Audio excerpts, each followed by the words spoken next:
Welcome back to my YouTube channel. दोस्तों बात करेंगे हम बीपीएससी टीआरई 3.0 नई शिक्षक भर्ती को लेकर के। बीपीएससी टीआरई 3.0 नई शिक्षक भर्ती की यदि आप भी फॉर्म अप्लाई कर रहे हैं तो आपको काफ़ी महत्वपूर्ण इन्फॉर्मेशन है आपके लिए। बता दें आपको कि फॉर्म का जो संशोधन है उसको लेकर के क्या अपडेट है। एडमिट कार्ड का जो अपडेट है यानी कि कब तक आपका एडमिट कार्ड जारी किया जाएगा। बीपीएससी टीआरई 3.0 का एग्जाम डेट में क्या बदलाव होगा, क्योंकि आवेदन की जो तिथियाँ हैं उसमें तो परिवर्तन कर दिया गया है, लेकिन क्या एग्जाम डेट में बदलाव होगा उसको लेकर के। फॉर्म संशोधन का मौका एज रिलैक्सेशन को लेकर के डीएलएड या स्टेट और सीटेड कैंडिडेट जितने भी जो अपियरिंग वाले कैंडिडेट हैं उनके लिए क्या अपडेट है उनके बारे में हम लोग बात करने वाले इस वीडियो के माध्यम से। तो चैनल पर पहली बार विजिट किए हैं तो चैनल को भी सब्सक्राइब करके बेल आइकन को प्रेस कर लीजिएगा, जिससे हर एक अपडेट मिलते रहे आपको। चलिए बात कर लेते हैं हम लोग एडमिट कार्ड को लेकर के कि क्या अपडेट है और एग्जाम डेट में क्या बदलाव होने वाला है उसको लेकर के बात कर लेते हैं। हम लोग एग्जाम की डेट और जो आपके एडमिट कार्ड को लेकर के क्या अपडेट है उसको हम लोग सबसे पहले देखेंगे। आप स्क्रीन पे देख पा रहे हैं कि यहाँ पे देखिए 7 से लगा करके 17 मार्च है। अभी आप लोगों ने देखा होगा किसी एक पिछला न्यूज आपको देखने को मिला था 5 यहाँ पे 9-5 ऐसे करके कुछ आपको डेट दिया गया था एग्जाम की तिथियों को लेकर के, शायद 9, 15 और 16 ये आपकी जो है एग्जाम की तिथियाँ दी गई थी। तो सेम यहाँ पर देख सकते हैं आप कि 7 से लगा करके 17 मार्च के बीच अलग अलग चरणों में होगी परीक्षा, और परीक्षा से एक सप्ताह पहले प्रवेश पत्र जारी कर दिया जाएगा। यानी कहीं ना कहीं देखा जाए जो आपकी 7 से लगा करके 17 तक जो है आपकी परीक्षा कराने का जो यहाँ पे विचार किया गया है। आपको पता होगा अगर आचार संहिता लागू कर दिया जाता है तो कहीं ना कहीं पेपर नहीं हो पाएगा। इस वजह से यहाँ पे जो है परीक्षाएँ जल्द से जल्द ये कराई जाएंगी, जिससे यहाँ पे हर एक प्रक्रिया जो है रिजल्ट भी जारी करना है और सारी चीज़ें हो जाए, जिससे यहाँ पे रिजल्ट जारी करके नियुक्ति पत्र भी दे दिया जाए। तो कहीं ना कहीं आप लोगों ने देखा होगा इसके बाद यहाँ देख सकते हैं कि आवेदन की तारीख भी बढ़ाई गई थी। अब यहाँ पे एक चीज़ और देख सकते हैं कि आयोग ने आवेदन की तारीख भी बढ़ा दी बिना विलंब शुल्क के साथ। ठीक है, पंजीयन और भुगतान की तिथि 26 फरवरी तक की गई, यानी कि 23 फरवरी तक था वो 26 फरवरी किया गया। अब यहाँ देखिए इंपॉर्टेंट चीज़ क्या है कि ऑनलाइन आवेदन की अंतिम तिथि भी 23 फरवरी से बढ़ा करके 25 फरवरी कर दी गई। और आयोग यहाँ पे देखिए आयोग के सचिव रवि भूषण ने बताया कि आवेदन की तिथि अब नहीं बढ़ाई जाएगी। यानी जो यहाँ पे इंपॉर्टेंट चीज़ है कि आवेदन की जो अब तिथियां हैं उसमें नहीं परिवर्तन होगा, यानी कि 26 तारीख तक है और बिना विलंब शुल्क के साथ आपको 26 तारीख तक फॉर्म अप्लाई करना है। इसके बाद से आपकी कोई भी तिथियों में कोई भी बढ़ोतरी नहीं होगी। तो जितने भी कैंडिडेट अभी भी रुके हुए हैं कि आवेदन की तिथियां बढ़ेंगी तब हम फॉर्म अप्लाई करेंगे, तो अब इसको भूल जाइए। तो अब जो आप लोग फॉर्म अप्लाई कर लीजिए, चाहे वो सीटेट हों कैंडिडेट हों, क्योंकि सीटेट का रिजल्ट तो निकल ही गया है। तो ऐसे में क्या है कि आवेदन को लेकर के एकदम क्लियर कर दिया गया है कि आपके आवेदन की तिथियां जो है परिवर्तन नहीं की जाएंगी। एग्जाम की जो तिथियां हैं वो भी हम निर्धारित कर दी गई हैं कि आपको 7 से लगा करके 17 मार्च के बीच जो है आपकी परीक्षाएं वो कराई जाएंगी।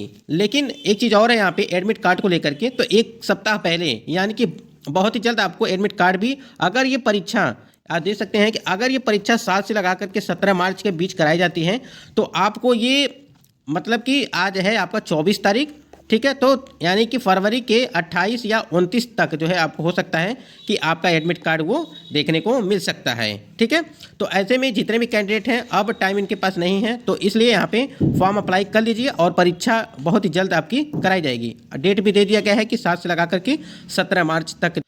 बहुत सारे कैंडिडेट का यहाँ पे फॉर्म संशोधन को लेकर के इनके द्वारा बताया जा रहा है कि इनके फॉर्म भरे थे फॉर्म, लेकिन वहाँ पे कई सारी जो है त्रुटियां देखने को मिल रही हैं। तो संशोधन के लिए क्या मौका दिया जाएगा या नहीं दिया जाएगा, तो हम आपको जो है ऑफिशियली दिखा देते हैं कि क्या आपको संशोधन का मौका मिलेगा या नहीं मिलेगा, आपको क्या करना।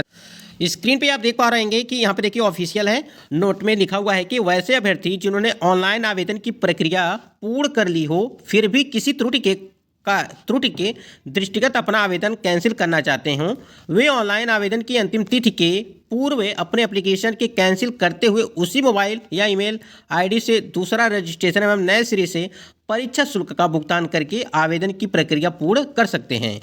ऐसी स्थिति में पूर्व में किया गया परीक्षा शुल्क का भुगतान वापस नहीं किया जाएगा। यानी आप कैंसिल कर रहे हैं तो आपका जो पैसा कटा हुआ है वो वापस नहीं होगा। ठीक है, अब देखिए यहाँ पे ऑनलाइन आवेदन के क्रम में किसी भी स्तर पर एडिट करने का कोई प्रावधान नहीं होगा। यानी कि आप साफ साफ देख सकते हैं यहाँ पे लिखा गया है कि ऑनलाइन अगर आवेदन कर रहे हैं तो किसी भी क्रम में जो है स्तर पर एडिट करने का कोई भी प्रावधान नहीं किया जाएगा। अब यहाँ पे सबसे बड़ा जो सवाल उठता है कि अगर त्रुटि हो गई हो तो हमें क्या करना चाहिए। तो देखिए आपको करना क्या है, अगर कोई त्रुटि हो गई है, ज़्यादा मिस्टेक हो गया है, तो आपको करना क्या है कि आप दोबारा रजिस्ट्रेशन करेंगे, यानी कि दोबारा रजिस्ट्रेशन करेंगे नए सिरे से, उसको जो है कैंसिल करना पड़ेगा आपको। ठीक है, तो आप अगर ऐसा कोई दिक्कत हो रहा है तो आपको लगता है कि हाँ ये चीज़ गलत है, तो आप दोबारा रजिस्ट्रेशन कर सकते हैं, लेकिन पहले वाला जो शुल्क कट गया होगा वो आपको पैसा वापस नहीं मिलेगा। तो यहाँ पे देखिए सारी चीज़ें हैं, हम जो भी दे रहे हैं आपको सारी चीज़ें ऑफिशियल दे रहे हैं। ऑनलाइन आवेदन भरने हेतु आवश्यक विस्तृत निर्देश अक्षरशः अनुपालन नहीं करने पर एवं ऑनलाइन आवेदन भरने के क्रम में अभ्यर्थी द्वारा ली गई प्रविष्टि में किसी प्रकार की त्रुटि के लिए आयोग जिम्मेदार नहीं होगा। इसलिए बड़े ध्यानपूर्वक से आपको फॉर्म अप्लाई करना है। ऑनलाइन आवेदन में भरे गए सूचनाओं का मूल प्रमाण पत्र या अंक पत्र से मिलान करने के क्रम में किसी भी प्रकार की त्रुटि पाए जाने पर उम्मीदवारी रद्द कर दी जाएगी। इसलिए कह रहे हैं कि बहुत ध्यानपूर्वक फॉर्म अप्लाई करिए। अभ्यर्थी का नाम, जन्मतिथि, कोटि, परीक्षा शुल्क इत्यादि के संतुष्ट होने के उपरांत ही ऑनलाइन परीक्षा शुल्क जमा करेंगे। यानी कि जब सारा चीज़ आप जाँच कर लेंगे, फॉर्म अप्लाई कर रहे हैं, तभी जाके आप पेमेंट पे जो है क्लिक करके अपना जो है पेमेंट, फाइनल पेमेंट यहाँ पे करेंगे। तो हमने आपको दिखा दिया कि यहाँ पे त्रुटि एडिट का कोई भी ऑप्शन नहीं दिया जा रहा है, इसलिए आपको करना क्या है, दोबारा फॉर्म अप्लाई करना पड़ेगा यदि ज़्यादा मिस्टेक हो गया है तो। आशा करते हैं ये चीज़ें आपको बिल्कुल समझ में आ गई होंगी, और जो भी चीज़ें हैं ये ऑफिशियली हैं और ये नोटिफिकेशन में चीज़ें मेंशन की गई हैं। और एक चीज़ और भी यहाँ पे है, देखिए अगर आप फॉर्म अप्लाई कर रहे हैं और यदि आप आधार कार्ड दे रहे हैं, यानी कि आईडी प्रूफ के तौर पर आप आधार कार्ड देंगे, तो यहाँ देखिए वैसे अभ्यर्थी जिनके द्वारा ऑनलाइन आवेदन में पहचान पत्र के रूप में आधार संख्या नंबर अंकित किया जाता है, तो उन्हें बायोमेट्रिक फ्री फीस के रूप में 200, यानी कि बायोमेट्रिक फीस के रूप में जो है 200 रुपये का अतिरिक्त शुल्क प्रतिपद का भुगतान नहीं करना होगा, यानी कि 200 रुपये आपको नहीं देना पड़ेगा। तो इस चीज़ को भी आप लोग ध्यान दीजिएगा। उसके बाद यहाँ पे देखिए और एक और महत्वपूर्ण इंफॉर्मेशन है कि दस्तावेज सत्यापन की सुगमता हेतु पहचान पत्र के रूप में आधार, ठीक है, नंबर की अंकित किया जाना अपेक्षित है। साथ ही आधार लिंक मोबाइल संख्या का अंकन किया जाना जो है अपेक्षित है, यानी कि मोबाइल नंबर और आधार कार्ड आपका है वो लिंक होना चाहिए आपस में। आधार लिंक मोबाइल नंबर नहीं होने की स्थिति में, ठीक है, यथाशीघ्र मोबाइल नंबर को आधार से लिंक करा लें। और परीक्षा फल के प्रकाशन के उपरांत दस्तावेज सत्यापन के समय अभ्यर्थी के मोबाइल पर जो है यदि OTP का समस्या उत्पन्न होती है तो एवं दस्तावेज सत्यापन में असफल होने पर उनकी पात्रता प्रभावित होगी। इसलिए आप अपना आधार कार्ड नंबर और मोबाइल नंबर दोनों लिंक करा लीजिए, ठीक है, इस चीज़ को कर लीजिए, क्योंकि जब डॉक्यूमेंट वेरिफिकेशन होगा अगर वहाँ पर आपका OTP मोबाइल पर नहीं जाएगा ना, तो आपको काफ़ी ज़्यादा दिक्कत हो जाएगी। इसलिए अभी से ये सारी चीज़ें कर लीजिए, इसलिए पहले से ये सारी चीज़ें आपको बताई जाती हैं।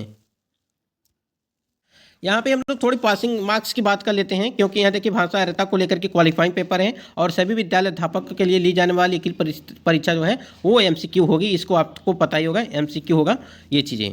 बाकी आपको देख सकते हैं कि आपको 40% जनरल के लिए, 36.5% अत्यंत पिछड़ा वर्ग के लिए और 34% जो है अनुसूचित जाति के लिए और 32% न्यूनतम अर्हतांक जो है ये जो है दिव्यांग हेतु के लिए यहाँ पे रखा गया है। तो इस प्रकार से अलग अलग कैटेगरी, अगर इससे कम आपका आता है तो आप फेल माने जाएंगे, इसलिए इतना आपको कम से कम आपके जो है क्वालिफाइंग नंबर होना चाहिए। तो आशा करती है सारी चीज़ें आप समझ गए होंगे।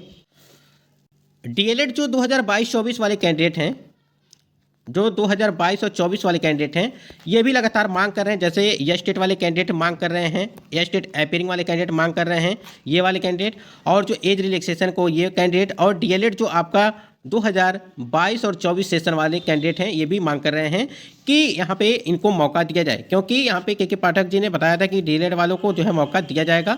ये सारी चीज़ों को वहाँ पे मुद्दा बना करके यहाँ पे अभ्यर्थी जो है मांग कर रहे हैं। तो स्टेट और CTET जितने भी कैंडिडेट हैं जिनका भी अपीयरिंग है वो सभी जो है प्रदर्शन पर लगे हुए हैं, और हम लोग भी प्रयास कर रहे हैं कि जल्द से जल्द इन लोगों के लिए भी कुछ उपाय किया जाए।